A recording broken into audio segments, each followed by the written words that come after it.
Texas is number 2 among U.S. states in terms of area and population. It is, however, number 1 in the domestic oil industry, which is one of the 3 most dangerous industrial occupations in terms of asbestos exposure.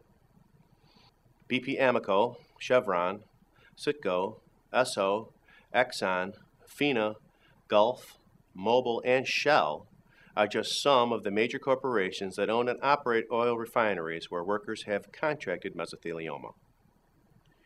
Agency of Toxic Substances and Disease Registry statistics indicate that oil industry workers are among those at greatest risk of asbestos-related disease. The hazards of petroleum. Oil refinery workers face many of the same asbestos risks as those who work in construction and industrial occupations. Asbestos has many unique properties. It is heat resistant, flame retardant, and virtually impervious to chemical corrosion. Although it is technically a form of rock, asbestos is soft and pliable and therefore can be used in everything from gaskets to protective gloves. Petroleum is highly flammable, whether in crude form or in any of its several stages of refinement. The dangers of working with petrochemicals were made tragically clear in 2005 when an accident at a BP refinery injured 100 people and killed 15. BP also acknowledged that when Hurricane Rita touched down near Houston, winds caused significant wind damage to the refinery's insulation, spreading asbestos fibers from the plant's extensive steam system across the region. Asbestos-containing products were commonly used as insulation prior to 1980. However, these materials become brittle over time. They start to crumble and release fibers into the air. In this condition, it is considered friable. This is what happened during the hurricane. Asbestos insulation was often used to protect the distillation columns, pipes and conduits in these refineries, as well as work surfaces and gaskets that were used in the assembly of various pieces of equipment. Medical studies. One definitive study was carried out by medical researchers in the UK in 2003.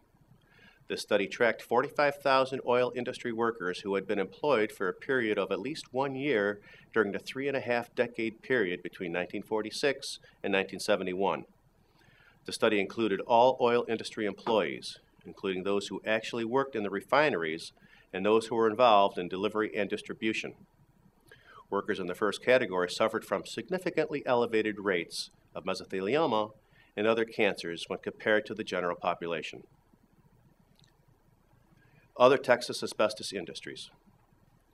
Shipyards, power plants, and chemical factories also make up a substantial part of the Texas economy, and all 3 of these are known to be industries in which occupational exposure to asbestos constitutes a serious hazard. Power plants, especially, have been shown to be dangerous to workers' respiratory health. Asbestos is an excellent electrical insulator, and it was used in electrical conduits, wiring, electrical cloth, as well as the electrical machinery itself, turbines, generators, and similar components. From the mid-1930s until the early 1980s, asbestos insulation was used extensively in the construction of seagoing vessels. Asbestos insulation could be found among pipes and other steam fittings, and was used in fireproof doors as well as between decks as a noise deadener. A recent study at the National Cancer Institute in Bethesda, Maryland, confirmed dangers faced by shipyard employees in a study of 4,700 people who worked at a nearby Coast Guard facility. The research showed that these workers faced a small but significant excess mortality from lung cancer and mesothelioma. Naturally occurring asbestos. Aside from the numerous industrial exposures, Texas has some naturally occurring serpentine deposits in the area of Government Canyon State Natural Area, northwest of San Antonio. Serpentine is a source of chrysotile asbestos, which made up 95% of the asbestos used in industrial applications. Legal resources in Texas. A search through the Texas Federal District Court cases for asbestos-related personal injury product liability lawsuits brings up a list of more than 20 recent lawsuits from 2006 and 2007. The Kimberly-Clark Company, the Amoco Chemical Company, and the 3M Company are listed as defendants in multiple cases, but there are a number of other cases unrelated to these companies. Texas is ranked 7 in the U.S. for mesothelioma cases. With a mesothelioma mortality rate of 8.19 per million, Texas has a crude mortality rank of 42 in the country. One key asbestos case in Texas was a year 2000 case of Pustojovsky versus Rapid American Corporation. In this case, the Texas Supreme Court passed down a precedent-setting opinion that a victim of asbestos may file an additional suit for asbestos-related cancer if he develops the cancer at a later time. The court's decision overrules a long history in which Texas courts ruled that people may file only one lawsuit for an asbestos-related injury, even when they develop a second catastrophic asbestos-related cancer afterwards. Another key asbestos case in the state took place in 1998 in Owens Corning Fiberglass Corporation versus Malone. The Texas Supreme Court held that a manufacturer of products containing asbestos could be held liable for punitive damages even if it had earlier paid other punitive damages in other cases based on the same wrongful conduct. Given the facts of Owens Corning's conduct, the court found that the punitive damages awarded in the case were neither unconstitutional nor excessive. In addition to these precedent-setting cases, Texas has seen a number of important pro-victim verdicts in asbestos cases. One of these was a 2002 case, Norfolk Southern Railway versus Bailey.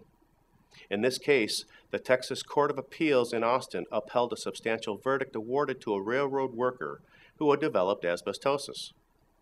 The court rejected the railroad's argument that the lower court was wrong to allow the jury to consider the worker's fear of cancer when deciding on the damage award, finding that the company had not lodged an adequate objection to the evidence of cancer. In another pro-plaintiff case heard before the Texas Court of Appeals in Austin, White versus CBS Corporation, the court reversed the lower court's summary judgment dismissing the claims of a mesothelioma victim's widow against Westinghouse Electric Corporation. The Court of Appeals found the summary judgment to be improper because questions remained regarding whether the Westinghouse manufactured turbines around which the widow's husband worked were already annexed to the property at the time of his exposure, a fact important to the determination whether the Texas statute of repose would apply. Another important case took place in the Corpus Christi, Texas Court of Appeals Court in 1999. In that case, North American Refractories Company versus Easter, the court affirmed substantial damages for victims of asbestos disease and their wives.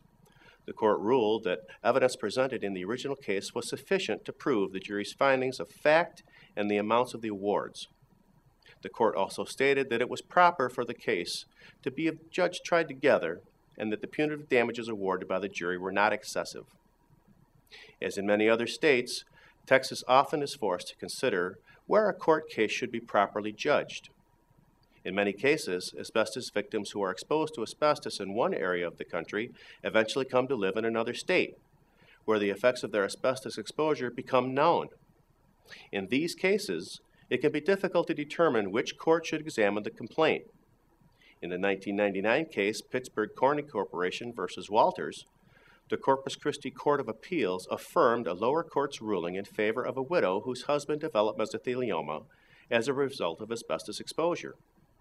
The court held that his widow had the right to bring her wrongful death action in Texas, even though she and her husband resided elsewhere, that the lower court had properly applied Texas law to the proceedings, that evidence was properly admitted, and that evidence was presented at the original case supported the damages awarded.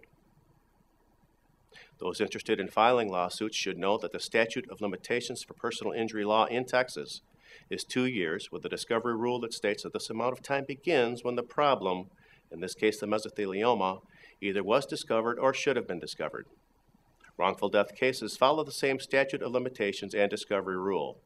There is no specific statute about asbestos in Texas. Thank you for watching. This video was produced by Asbestos.Net, a leading resource on all aspects of asbestos and mesothelioma. Our priority is to inform victims about the devastating effects of asbestos exposure, mesothelioma, asbestos cancer, asbestosis, and other asbestos-related diseases, and to advise them with a wealth of information. Individuals whose lives have been touched by mesothelioma have numerous questions and concerns. Their caregivers and family members also need accurate, reliable information. If you or a loved one have been diagnosed with mesothelioma or asbestos cancer and need more information, we invite you to visit and explore the thousands of pages of oncologist-reviewed material on Asbestos.net, to call our convenient toll-free number shown below and speak with a mesothelioma specialist, or to use the simple contact form found at Asbestos.net to request a free copy of our informative books, custom inserts, and DVD. Asbestos.net. Information and help for patients and families.